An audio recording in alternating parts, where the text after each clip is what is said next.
Our main goal is to ban factory farming at the state level, and in order to build momentum toward that, we're trying to ban industrialized slaughterhouses in Denver. We're a collective movement of voters who care about animals, and we're trying to shift the agricultural system away from using animals and toward more plant-based food production. Natalie Fulton is a member of Pro Animal Future, a group which describes itself as a political movement to end what they call factory farming. They have collected enough signatures to place a measure on Denver's November 5th ballot that, if approved by more than 50% of voters, would prohibit the construction, maintenance, or use of slaughterhouses in the city as of January 2026. The only Denver business that would fall under the ban is a lamb packing plant operated by Superior Farms, the largest domestic lamb processor in the nation. The employee-owned Denver plant, which Superior has operated for 40 years, processes about 300,000 lambs a year in the city's Globeville neighborhood. Rick Stott is Superior Farms president and CEO.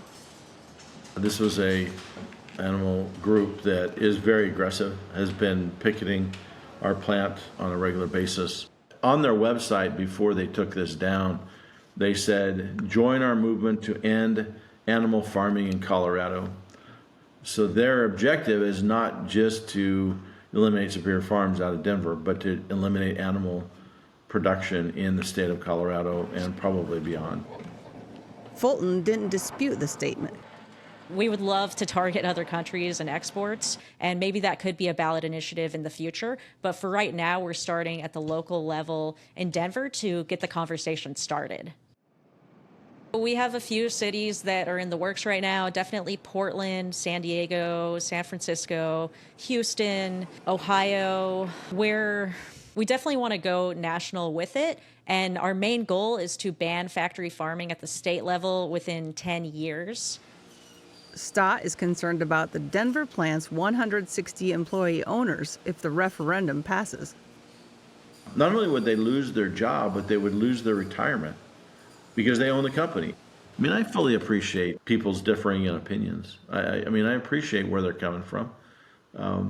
But I guess I appreciate more the 160 employees that their livelihood is dependent upon this.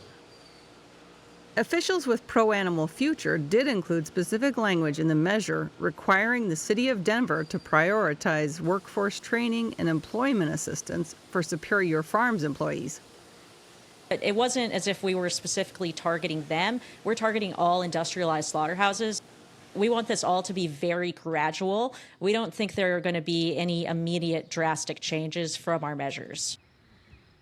Maureen Mo McDonough, a sheep and dairy producer whose farm is about 50 miles from Denver, worries that if the ballot measure passes, there could be drastic changes in the region.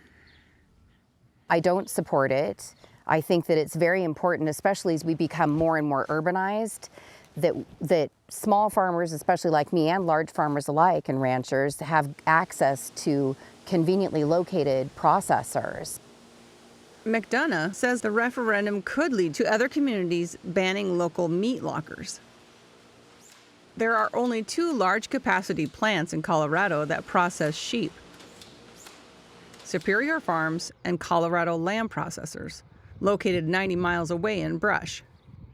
The 2 facilities offer Colorado ranchers, who produce 360,000 lambs annually, and producers from nearby states a convenient and cost-effective option for marketing their lambs.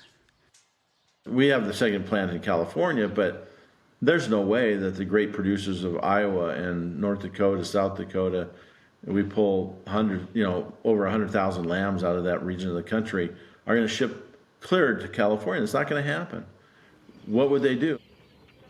I was speaking about this issue in South Dakota a few months ago, and a young producer, he couldn't be maybe low 30s, young family, came up to me and said, "We've got to win this thing. My livelihood is contingent upon that Denver plant being there."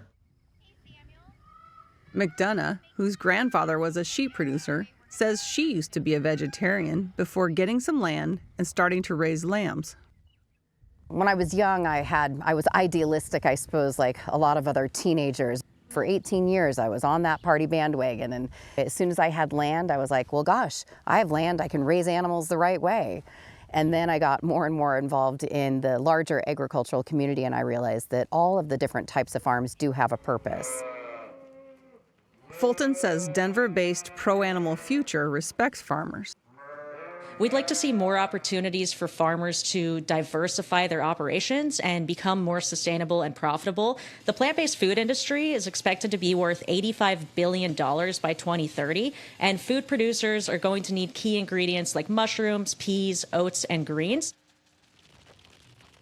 McDonough believes that raising livestock, particularly in semi-arid regions of the country, is much better for soil health than vegetable production. I do think that it's very easy for voters especially to get caught up in the idea of, oh, well, gosh, that sounds like a good idea, without realizing the impact to those of us that are raising animals.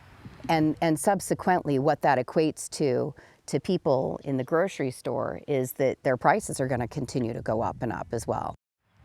Certainly as we get closer to the vote, and I think that we're going to see a lot of different agricultural communities looking to Denver. I do think that it will bring some pretty big national attention to this. For Market to Market, I'm Colleen Bradford Krantz.